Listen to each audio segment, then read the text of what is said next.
What's up, everybody? Hey, Walter here. I wanted to discuss something. For those of you who saw the top 5 best Ridley Scott movies, you noticed that Blade Runner was not on there, and I have been getting berated in the comments. Why is it Blade Runner? What's wrong with you? Matchstick Men's not better than Blade Runner. All that kind of stuff. So I put in the honorable mentions for a reason, because I understand that it influenced so much media and everything, and just the look of it. I love how it looks. One of the best looking movies I've ever seen. But Blade Runner is definitely one of those movies that we all have, that everybody loves and you just don't get. That's me with Blade Runner. You know? I would say, though, you're not totally alone. Like, I feel like there are a lot of people that I have met who don't get it. They're like, I finally saw it and I just don't understand the hype or whatever it's about. And even like when I first saw it, like, my sister is probably 7 years older than me, so she was like a teenager at the time. Right. I think when I first saw it, it was like the first time it was on cable. So I was like 6 or 7 years old or something when I saw it. Yeah, right. And she was like bored out of her mind. She's like, "This is boring. I don't get it." That was kind of the Jim Jarosz, by the way. I didn't even. Hey, good. Well, yeah, I did want to bring you on because I know you're a big Blade Runner fan. Obviously, the shirt's pretty cool, and Rob is too. I mean, when I told you guys that I didn't put in the top 5, Rob was just like, "What's wrong?" Yeah, no, you kind of gave me a heads up. So you're like, I told you because I saw it for the first time like. I want to say almost like 10 years ago, 9 or 10 years ago. It was like early college when I checked it out because I was in film school. And I just wanted to watch all these movies I had never seen before. I never had time to watch. And I was like, I'm just going to watch these movies. I'm in film school. I should see these movies. And Blade Runner was on the list. And even my best friend, Harry, loves Blade Runner. And you could see that in his work. He's a director and writer in L.A. And you could see that influence in stuff that he writes and does. And when he does it, I'm like, yeah.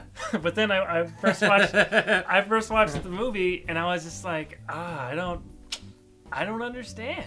I don't know. And then I rewatched it for top 5 best Ridley Scott movies, thinking like maybe it's been almost a decade at this point. Maybe I'll have matured and understand it better this time. Well, which version have you seen? Multiple See, that's versions? another thing. Okay, right? yeah. I think I've seen the final cut. Okay. The one that's like just over 2 hours. And it doesn't have there's no narration. Right? I've never seen one with narration. Okay. So people talk about how that ruins the movie and stuff. I've never seen one with narration. So see, there's 2 different camps where that's concerned too. I totally feel like, because I grew up watching the one with the narration, with the voiceover. Yeah, and you like that one? I did. I liked that one as a kid because it had that feel of like a noir detective. That's what it's like. It's a neo-noir movie, which I love that kind of stuff, right. You know. So that's why I was kind of shocked when I didn't like it. But I'm not even that I didn't like it, just that I don't get that whole whoa Blade Runner thing. But yeah, I thought I like narration when it's used properly. Even in other Ridley Scott's other movies, he has a lot of narration. So. And a lot of the times it works really well. So I don't know. Maybe I would like it better if I saw that version of it. Maybe that's the thing. So that was the initial version that came out. Yeah, that was so a theatrical release. Right. But it was an afterthought. It was kind of like, all right, well, audiences aren't going to get what's going on. We're going to have to put some narration. So that was like added in afterwards. Mm-hmm. And is it throughout the whole movie or just at the end? It's throughout the entire film. Oh wow, that's a big missing piece then. Very well, yeah. So if I didn't, because I haven't seen that. So. And there are some like cool elements to the narration. Like there are some things that give you a little bit more insight into the world and stuff like that. Mm-hmm. And I growing up with that version, I loved that version as a kid. Mm-hmm. And then when they did, I think it was in '92, they re-released the director's cut. Right, the director's cut. And without, it was like I didn't know it was going to have like no narration. I'm like, I just want to see the director's cut. Like maybe they'll have some bonus footage and whatever, Mm-hmm. And my buddy and I saw it. We were in high school, like probably sophomores in high school or something. And he didn't like it. He was like, oh man, it was so boring without the narration. Like maybe that's. And I feel that way. Right, and I was like, kind of uncertain. I was like, to me, it felt like a completely different movie. Like I was seeing it through totally different. It's being on the big screen too. It was like seeing it on the big screen. Yeah, that's got without the narration. Awesome on it the was big screen though. Right. So I was like, it took me a while to process it, and for a while I was like, I really kind of like both versions. Like, for nostalgic purpose, I think I liked the the original release because it had that feeling of like, I don't know, watching an old detective kind of, Right. But I kind of really grew to appreciate the one without the narration because it left it a little bit more into like your interpretation and, of course, then it does allude more to the whole controversial element of whether or not Deckard is a replicant. That's a big thing. Right, that's a huge thing. And even like Harrison Ford, I think he's even like, he's like, of course he's not. When I was doing research for Top 5, I was looking that up, and like Harrison Ford is like, no, he's not a replicant. But then I see all these interviews with Ridley Scott, and he's like, he's definitely a replicant. Yeah. But now that we got the new trailer just got released or whatever. Yeah. For 2049. Yeah. And you see old Deckard, so it's like, well, I guess that answers that question. I don't know if they're gonna try because the stuff I've been reading is like he's the newest version. Like what's the version that the main replicant in the baddie is? Yeah, he's like I can't remember, like a 600 series or 6. Yeah. Yeah, but they were saying like Deckard. The stuff that I've been reading is saying that Deckard. I think it was when Ridley Scott, one of his quotes or something, that he was the newest version that doesn't really have a lifespan. That limits his lifespan or something. And that's why he said the guy with the fedora, I can't remember the names of these guys. James Olmos' character. Yeah, exactly. Didn't like him because he was a replicant, and then he was leaving clues, like screwing around with them, like the tinfoil unicorn and everything, because he was having those daydreams. Right, they the show in the movie. Man kind of, or the little Yeah, right, exactly. So, but the thing is, like, just seeing this, I haven't seen the narration version. Maybe I would like that better. But seeing the version that I saw twice, which I'm pretty sure is the same version, the final cut, I didn't see how that impacted the movie. Like, even if he was or wasn't, like, that doesn't even affect anything for me. You know what I mean? Yeah. No, I mean, it does. It changes the element. It does change a huge element of the film, I think, if he is or isn't. Because I think Frank Darabont actually was like, he's like, I love Blade Runner but it has to be where Deckard's a human being, because it doesn't make any sense then for like Roy Batty for that for his character at the end to be talking about tears in the right. Like he's got all these memories and they're gonna be lost and stuff. Right. But like he saves Deckard's life at the end. Yeah. Because he's so close to the end and he has such an appreciation for life, and it doesn't matter. He has appreciation for any life, even this guy who's been trying to kill him. Yeah. Right. So. If it's between two replicants, it's almost like, well, does that kind of cancel out, or is it like, is he trying to teach a human being about human emotion? Is a machine trying to teach a human being about human emotion? Okay. And right. I mean, that's why, and maybe because, like, once again, I don't know what was said in the narration or stuff that would build up certain other aspects of the story, but just what I got out of it was just a pretty straightforward thing. And everyone says it's very genius and it says something so profound, but I'm just... it seems so straightforward, like, yes, life is life. Don't try to kill people who are actually alive like that. I mean, and also like kind of the singularity kind of thing, or like AI that turns into human. Right. If a machine becomes self-aware, right, then is it what makes it human? What's the line? And I mean, maybe it's because everyone says that this did it first, so maybe this is because I've seen so many movies and TV shows that have already done that. That has been done so many times. Right. Exactly. Was this the first time it's really been handled? I think I've seen like maybe some Twilight Zone episodes. I was going to say, I mean, definitely it had already been tackled in literature. Yeah, right. Like I mean, the book it's based on. But I think this was like the first movie that really kind of, like it was definitely the first one that I remember seeing, like as a kid, and stuff. And for a few years even after that, I felt like it wasn't until a little bit later that you saw like more films tackling that kind of aspect. Okay. So I think probably for those reasons, I think it's very much a combined element of it was and then the book, right? So the book is Do Androids Dream of Electric Sheep? Yeah. And it's completely different. I read the book years later, I think like when I was in high school or maybe even early college. I finally read the book, and it's like a completely different animal. You know what I mean? Yeah, that's what I've heard. And so you totally have to take it like out of like I was like trying to envision the world that Ridley Scott created in this world, and it just didn't mix. Right. You know what I mean? So I was like, all right, those are two completely different things. So,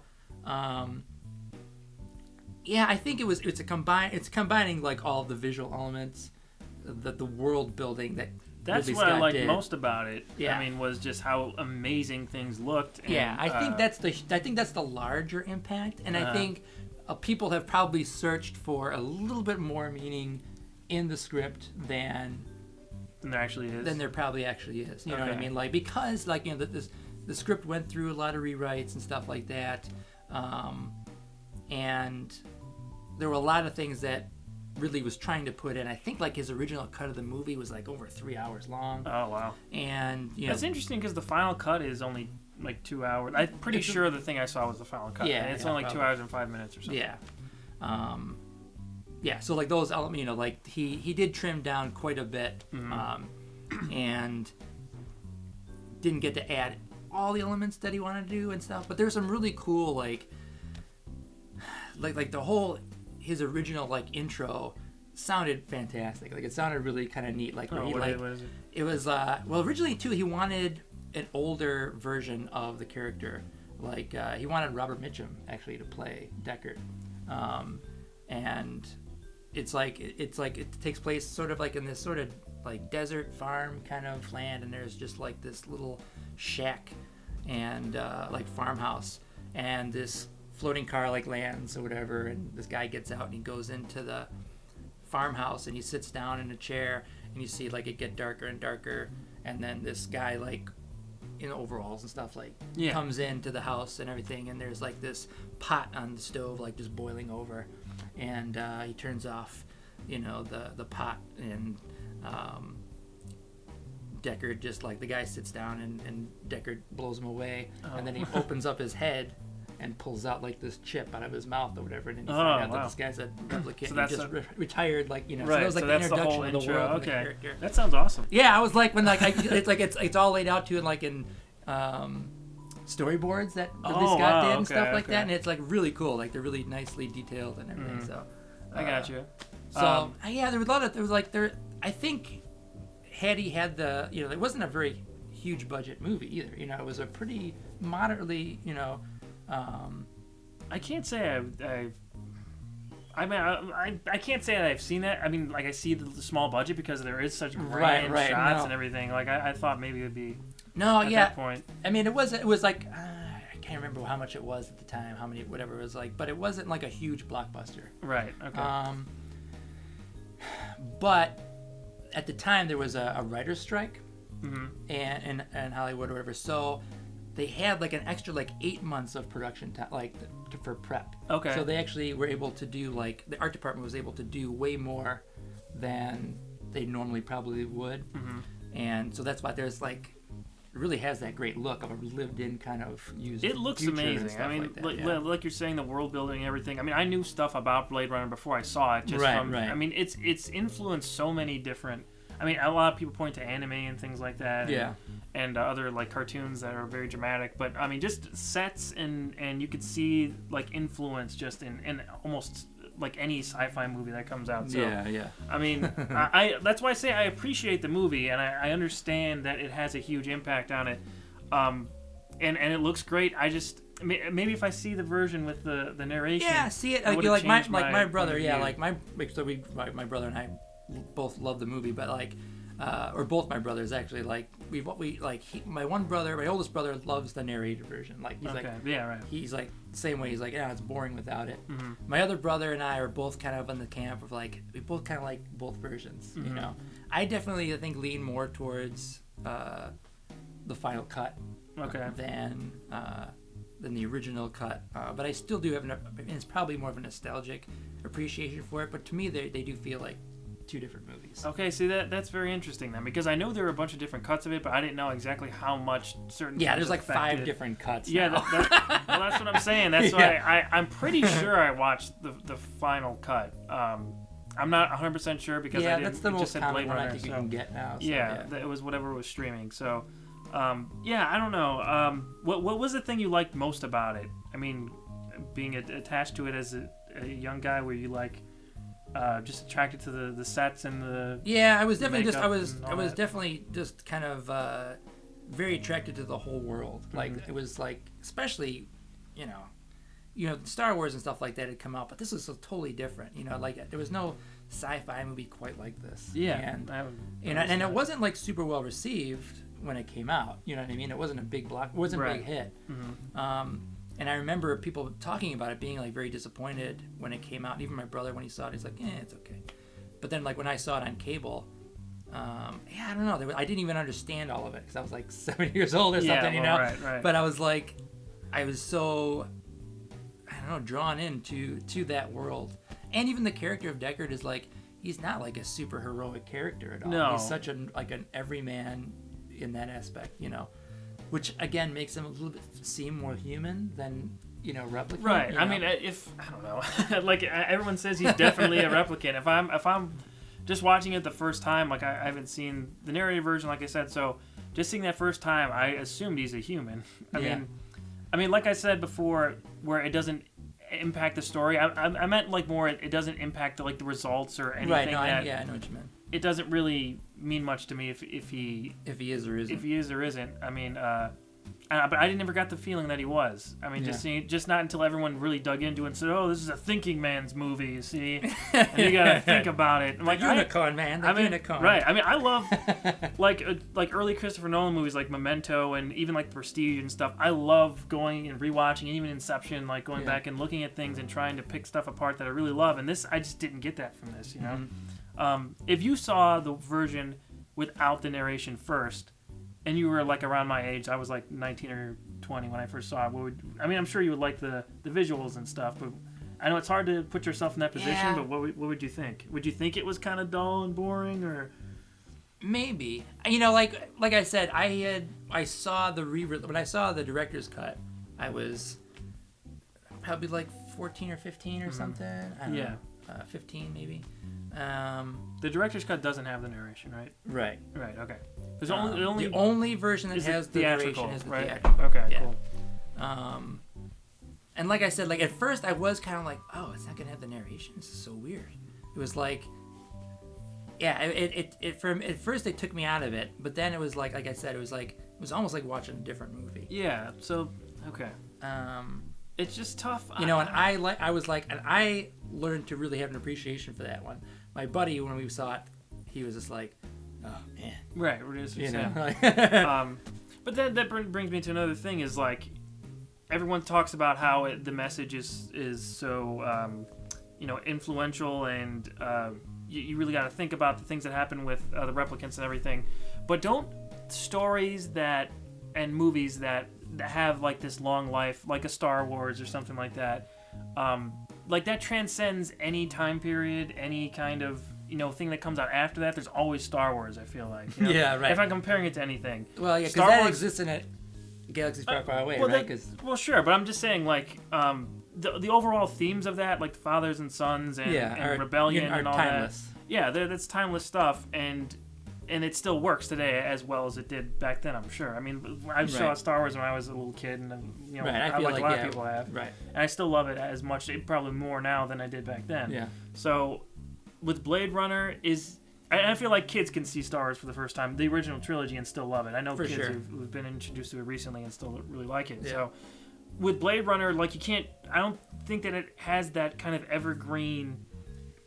Besides the visuals, like the evergreen even the visuals, story, it's like it's we're getting. I love how it looks. Though. No, absolutely. But like now that we're getting, that's not the future that exists. You know what I mean? Like so we're getting closer to those actual. Someone was born in like 2017. Yeah, it was like two days away from when I watched it. I remember I was like, wow. Yeah, one of the replicants, whatever their birth date, their incept date was like April 2017. Right. I was like, oh. Yeah. Right. This is happening now, huh? So it's for that element, it's like it's not gonna last the test of time unless you just completely dismiss, or it's like it's it's a different universe in a sense, and I think because those themes have been tackled now many, many, many times, you know what I mean? Oh yeah, with AI and stuff like that. kind of are there films that? Yeah, I think there are. I mean, are there films that dealt with it better? Probably. I can't think of any right now, but Bicentennial Man. I never saw that one. It was man. Yeah. I remember when it came. It's the same kind of deal, kind of. Right. Becoming, but much more long term than Blade Runner was. Because Robin Williams' character like lives a super long life, but but there's a ton of stuff like that. I mean, you know what I did notice? The character, the guy who like talks kind of like this, the sort of like the southern accent guy, who like builds. Sebastian or whatever. He's the guy. The designer. He was like the creator of the replicants in Batman the Animated Series. Did you ever know that? Oh yeah. I never noticed that until the second time I watched it. I was like, oh, that's so smart. Yeah. That's awesome. So if anything, Blade Runner made Batman the Animated Series even better. Yeah. To me. Because those episodes are some of my favorite from that whole series. So that's really cool that they had that basically the same character in there, and they're called replicants and everything. So that's awesome. But yeah, I mean, maybe I should check out the narrated version and see if I like that better or something like that. I'd be interested to hear what you think. I would like. A lot of people are like, no, that's the dumbed down version. Like, right, but maybe I need that. I don't know. It does add a different element to it. You know, it does feel then a little bit more like you're watching like a detective story kind of. Yeah, right. But that's what I thought it was gonna be like, because you know it looked like a future noir. I mean, he's dressed in a trench coat. Right, exactly. He was really even supposed to have like the fedora and everything. Oh, really? Yeah, that's awesome. But he'd just gotten off. Harrison Ford was like, he just rapped on Raiders Lost Ark. He's like, I'm not doing a movie where I'm wearing another hat. I'm not wearing a fucking hat. He just doesn't want to. So okay, that was the only reason. Request. Yeah. Okay. Well, I just wanted to dig into it here because I know a lot of people were upset about that, and I just wanted to explain my side of the story here. Right. And I did see some comments that were like, Blade Runner just isn't that good. It's extremely boring. I mean, my thoughts on it were just, like I said, it looks amazing. One of the best looking movies I've ever seen in terms of effects and makeup, and some action sequences are really cool in it. But the story just feels stale to me, and it is just kind of bland. Do you feel that like the pacing and stuff too is dated, or like watching it? I hate the score. I'm sorry. That's one thing I can't appreciate is that the Evangelist or whoever made whatever his name is, I hate that fucking score. I'm sorry. There's a right way and a wrong way to do synth, and that was the complete wrong way. It made things more boring because it was like that to me. Yeah. I mean, I like it, but again, it was like I think it's because I grew up with that. Sure. You know what I mean? I mean, I've seen stuff with synth, even futuristic type movies and stuff that I really like the score to, but this like made things more boring. Like it made things feel like they were going on longer than they actually were because they were using these weird synths and and that's maybe another thing, like with the Star Wars comparison, that has a John Williams score that is always going to be timeless. Music. Right, it's going to be like Back to the Future or anything. I mean, imagine Back to the Future with that kind of score would not be as no, good. Right, no, for sure. But two different animals. Right, so that's what I'm saying. So maybe if Blade Runner had a really like epic kind of orchestral score, I'd be even more into it. But but that was one of the things that I was just like, I just don't like this. Not that I don't get it, I just don't like it. Yeah. Sorry about that. Ran out of battery. Talking for so long. Got long-winded. Yeah. But anyway, I just overall, I mean, it unless I see that original narrated part or narrated version and connect with it in that way, I mean, I can't adjust that video now, but. I mean, but then again, I mean, there are other Ridley Scott movies that I loved Alien. I never saw Alien before. That was just one of the ones I haven't seen, and I loved Alien. Yeah, loved it. I would say like I would still put Alien, I think, ahead of Blade Runner. Blade Runner. Mm-hmm. Blade Runner would have made my list, but I think it would have made most people's Ridley Scott. It would have been one or two. Everyone says that Alien and Blade Runner. But I think Alien, I think is a masterpiece. I think that. Yeah, I know, it's freaking great. Yeah. I loved Alien. And even like movies like I was talking about Matchstick Men, I love that movie. I don't care if you don't love it because I love that movie. I think it's great, and I think a lot of people who say that they dismiss it is because they haven't freaking seen it. Like, Yeah. I don't think a lot of people saw Matchstick Men, but it's freaking awesome, and you should go see Matchstick Men. But Ridley Scott's an awesome director. So I think his strongest stuff is when he combines his awesome visuals with a really good story and everything. And he can be a little bit drawn out because his movies are always super freaking long. Yeah. So that's another thing. But when he has those two elements working together, like story and visuals and acting and everything, then you get a movie like Alien or Matchstick Men to me, or even Gladiator I really like. Yeah. So I don't know. Blade Runner just wasn't my thing. It wasn't your cup of tea. It wasn't my cup of tea. But I I don't will think you're try and alone. check But out. yeah, I think, I feel that even if people of my generation who never saw it and then saw it now are kind of in the same camp as you, I think. Really? I think so. Not everybody. Like, some people are like, wow, holy shit, that was amazing. But then, there are more people that I talk to who have seen it in the last couple of years or whatever who are just kind of like, I just didn't get what all the hype was about. You know what I mean? So maybe it's just been you're not hyped alone. up too much. Yeah. I don't know. And I think just too, it's been sort of like the elements in the story have been done so many times that people have already seen the movie in a sense without having seen it. Right, exactly. Yeah, that's what I think too. And the visuals and stuff too are like that. Even capturing that look has been done so many times. Sure, I mean the influence is strong in modern sci-fi movies and everything. The world looks very similar sometimes, but I mean just seeing it again, the like I said before, the visuals match up with like the great things people talk about. I still love like this little cop car, not the little, but the cop cars landing and everything, and obviously the big screens and everything, and the rain, and it just looks awesome. I love how it looks. I just wish there was a story in there that I could relate to a little bit better, set in that world, because I love Harrison Ford too. I mean, yeah, of course. There's some stuff in it just that I guess that character I didn't care about as much, maybe because he's kind of not heroic enough or something. I don't know. There's something that was kind of a disconnect with him too. Yeah. And it did kind of feel like there was a connection missing. So once again, the narration might clear that kind of thing up for me. So. The narration definitely does. It humanizes him more. Like it makes him. Maybe that's what what I mean. needed. And maybe that's what. Yeah. Like. Because he's very cold, for sure, for the most part. And the thing I relate to him most is the scene I like most is when he's talking to his replicant girlfriend, or what's her name? Rachel. And he's explaining that her memories are fake memories. That's a great scene. Right. And he's great in that. So I wish we had more of that kind of thing in there with him. Mm-hmm. Sort of, you see him get frustrated and trying to break this to her without breaking I'm just her. kidding. It's a joke. It's all a big joke. Exactly, right. Yeah, so, you're not a replicant. Go home. Sleep it off. That's basically what he says. Yeah. Almost exactly what he says. Right.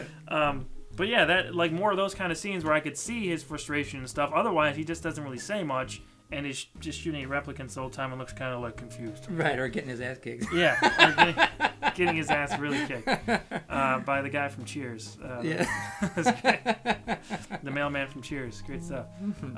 But anyway, what are some of the movies that you guys think everybody loves but you just don't quite get? Let me know in the comments. Jim, thanks for being on and my pleasure, man. Explaining it a little bit more to me. Blade Runner fans are everywhere, and I know. So you looking for? Are you gonna go see then 2046? Are you like? I would like to see it. Yes. Yeah. I don't know how it's like. I don't know what to expect. The trailer looks great, but I mean, if I saw a trailer to Blade Runner now, I'd probably be like, that looks amazing. Right. No. So, yeah. Exactly. I don't know. Old man Harrison Ford, I don't know how that's all going to fit in. And since Ridley Scott's only producing it, right, that's another, because he was pushing that for so long to direct it, and and now he's not. It's kind of strange to me that he's not doing it. Just make another Alien movie. Yeah, he's too tight up. Yeah. Weird. Are you're gonna see it? I'm definitely gonna see it. I'm trying to remain optimistic. Right. The trailer looks cool. Mm-hmm. But I am curious to see how they're gonna blend the worlds together. You know what I mean? Right. To create that gap or whatever, Yeah. This was when did the first one take place? Like 2020 or 2019? Or 2029 or 20. I thought it was like 2029. Maybe it's 2026 or something. Okay. It was like 20. Yeah. Right. Okay. So it's like 20 something years later. Years. Yeah. Okay. Well, I mean, because it's in reality, it's what 30. What year? What did you? I think it came out in 87 or something. No, it came out in like 82. 82. Okay, so it's been longer than 30 years. Right. But okay. Well, maybe that explains why Harrison Ford's so old. Right. Well, yeah. It's because he is a replicant and he's aging much quicker than you would. I don't know. But yeah, let me know in the comments what you guys think of Blade Runner 2. Are you part of the majority? I think the majority of people who really love it and see it as a masterpiece, or are you just like, I don't get it? Let me know. But I'll be back here with the video very soon. Thanks for joining me, Jim. Yeah. And we'll talk to you later. Bye.